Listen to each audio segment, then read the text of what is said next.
da universidade. As próprias escolas estão envolvidas com esse processo todo. E não vamos ter aqui uma ideia conspiratória, como se aqueles que estivessem desenvolvendo esse poder estivessem conscientes de que estão fazendo isto exatamente para explorar a outra parte da sociedade. Não tem sentido isso, não é isso.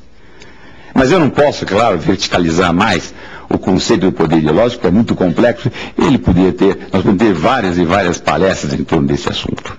Mas, de qualquer forma, é isto um poder para evitar que haja possibilidades de que a grande comunidade se revolte contra essa discrepância, essa disparidade na distribuição das riquezas. Mas acontece que muitas vezes o poder ideológico não dá conta do mundo. Às vezes não é suficiente. E se não é suficiente, como fazer? É preciso que haja, então, um outro poder. Esse outro poder, evidentemente, ele tem, também, é claro, é monopolizado. Tem que ser monopolizado. Enquanto o poder ideológico é o poder do monopólio das ideias, né? O poder econômico é o poder do monopólio das riquezas, haverá um outro poder que, na falha do poder ideológico, principalmente, ele entra. E esse poder é o que nós chamamos de poder político. Poder político. Certamente, é claro que o conceito de política é muito abrangente, tem muitos significados. Plúrimos significados. E tem, é claro, um significado muito centralizado, especialmente na estrutura social que nós vivemos. E é do passado também. O centro básico do significado político significa o monopólio da força. O monopólio legitimado, principalmente, da força. Da coerção, que se exprime muitas vezes de forma consensual, sob a forma de direito. Você sabe que as normas jurídicas têm que ter o quê? As sanções.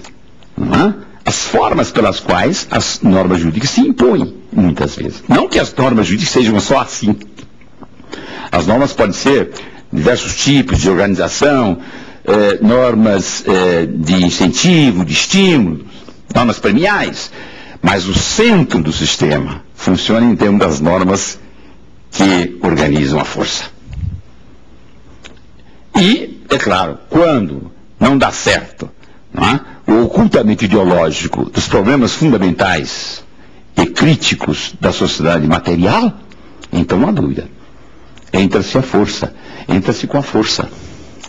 E aí vem justamente um problema, que a estrutura política é fundamentalmente uma estrutura de monopólio da força para impedir que haja a sublevação, a manifestação de desordem social que pudesse justamente pôr em crise as relações sociais determinadas numa sociedade.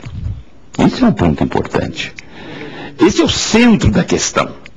Veja, até mesmo os poderes que os senhores conhecem, que o Estado se divide em legislativo, executivo e judiciário, né?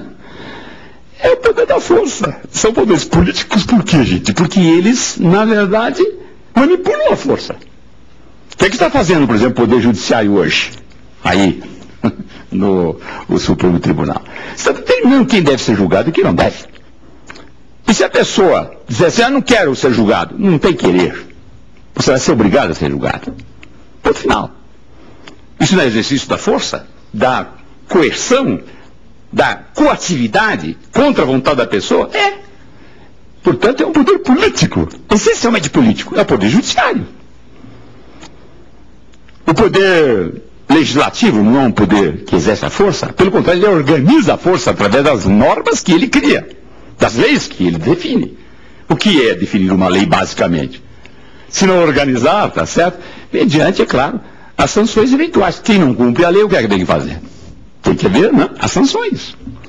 Então, o poder legislativo também exerce a força, tanto quanto o poder executivo, nem preciso dizer, porque o poder executivo exerce a força de forma absolutamente clara, inclusive com organismos muito singulares, com organismos muito específicos, como a polícia, tá certo?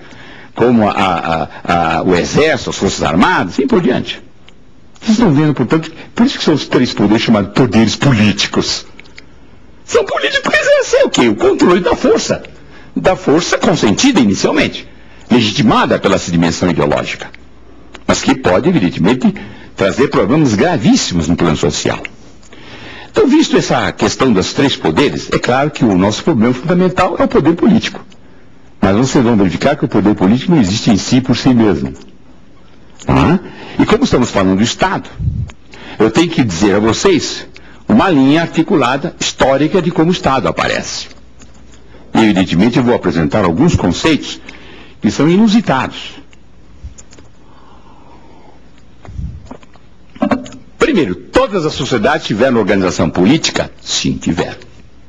A romana, a organização egípcia, certo? A Babilônia, a romana, a grega, todas tiveram, não é, uma articulação política.